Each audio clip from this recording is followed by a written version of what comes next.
तो dear student, आज हम पढ़ेंगे बेसिक मैथ के बारे में। तो बेसिक मैथ के अंदर में बहुत सारा क्वेश्चन आता है, जैसे अभाज्य संख्या हो गया, भाज्य संख्या हो गया, परिमेय संख्या हो गया, अपरिमेय संख्या। लेकिन यहाँ दिक्कत ये बात है कि अभाज्य संख्या का परिभाषा नहीं पता है, भाज्य संख्या का नहीं पता है। इसको हम आज अच्छी तरीके से व्याख्या करेंगे। तो पहला क्वेश्चन है अभाज्य संख्या। अभाज्य संख्या, अभाज्य संख्या क्या होता है? अभाज्य संख्या वो संख्या होती है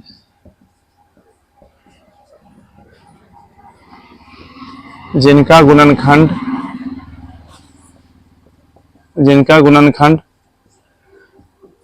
केवल 2 हो। एग्जाम्पल के माध्यम से इसको अच्छी तरह से हम समझेंगे। तो सबसे पहले 2 का एग्जाम्पल लेते हैं। पहले इसका फैक्टर तोड़ेंगे, 2 से भाग लेंगे। 2 इकाई कितना होता है? 2।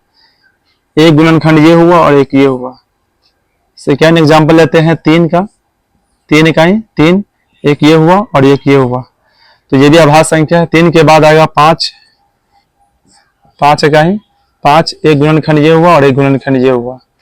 चलिए, तो भाज्य संख्या को हम जान चुके हैं कि वो संख्या होती है जिनका गुणनखंड केवल 2 हो। अब इसके बाद आते हैं भाज्य संख्या किसे कहते हैं। भाज्य संख्या क्या होता है? भाज्य संख्या वो संख्या होती है जिनका गुणनखंड 2 से ज्यादा हो। 2 से ज्यादा हो। एग्जाम्पल, सबसे छोटी अभाज्य संख्या जो होती है भाज्य संख्या 4 होती है। 4 का हम पहले फैक्टर तोड़ेंगे, यहाँ 2 से लगाएंगे। 2 दूना 4, 2 इकाई 2। यहाँ देखिए, एक ये हो गया 2 और एक दूसरा 2 और तीसरा 1। यहाँ पर गुणनखंड देखिए 2 से ज्यादा है, इसलिए ये भाज्य संख्या है। सेकेंड एग्जाम्पल ले लेते हैं हम 6। 2 तिहाई 6, 3 इकाई 3, 1 2 3। यहाँ पर भी 2 से ज्यादा है, इसलिए ये भाज्य संख्या है। इसके बाद आते हम प्राकृत संख्या के बारे में। तो प्राकृत संख्या तो आपको पता ही होगा कि प्राकृत संख्या सबसे आसान परिभाषा है। यहाँ पर प्राकृत संख्या किसे कहते हैं? प्राकृत संख्या गिनती की संख्या को बोलते हैं।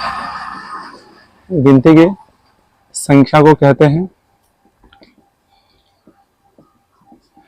एग्जाम्पल ले लेते हैं इसका। 1 2 3 4 5, जहां पर डॉट डॉट जहां तक जाएगा वो सब प्राकृत संख्या होगा। उसके बाद आता है पूर्ण संख्या। पूर्ण संख्या के बारे में आपको पता होनी चाहिए, अगर नहीं है तो आप देख लीजिए पूर्ण संख्या किसे कहते हैं। पूर्ण संख्या किसे कहते हैं? जो 0 से शुरू होता है। 0 1 2 3 4 5 डॉट डॉट। प्राकृत संख्या जो गिनती की संख्या कहते हैं, जो 1 से शुरू होता है। और पूर्ण संख्या किसको कहते हैं? जो 0 से शुरू होता है। और सबसे जो मेन टॉपिक है यहाँ पर, जो 9th हो 10th हो, इसमें बहुत ज्यादा इंपॉर्टेंट है परिमेय और अपरिमेय के बारे में। तो चलिए हम परिमेय संख्या को अच्छी तरह से पढ़ते हैं। परिमेय संख्या किसे कहते हैं?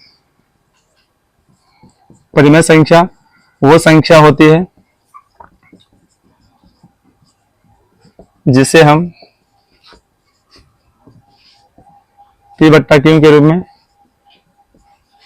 लिख सकते हैं।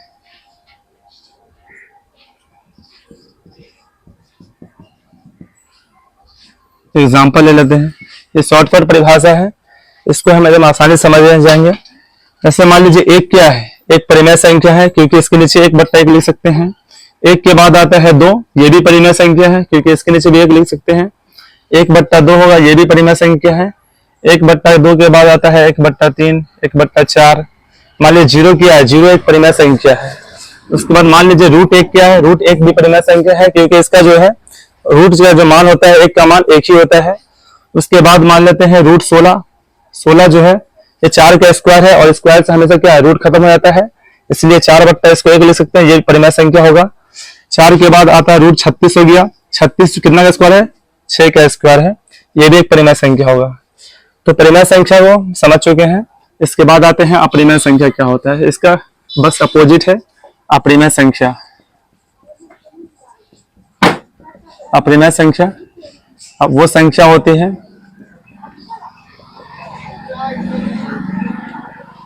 जिसे हम P/Q के रूप में नहीं लिख सकते हैं। नहीं लिख सकते, नहीं लिख सकते हैं। एग्जाम्पल मान लीजिए √2 हो गया, √3 हो गया, √5 हो गया, √7 हो गया, 2√3 हो गया, पाई हो गया। ये एक अपरिमेय संख्या है। तो आज हम समझे हैं प्राकृत संख्या के बारे में, अभाज्य संख्या के बारे में, भाज्य संख्या के बारे में, परिमेय और अपरिमेय। अब अगला जो बताएंगे नेक्स्ट वीडियो में। चलिए जब तक के लिए मिलते हैं।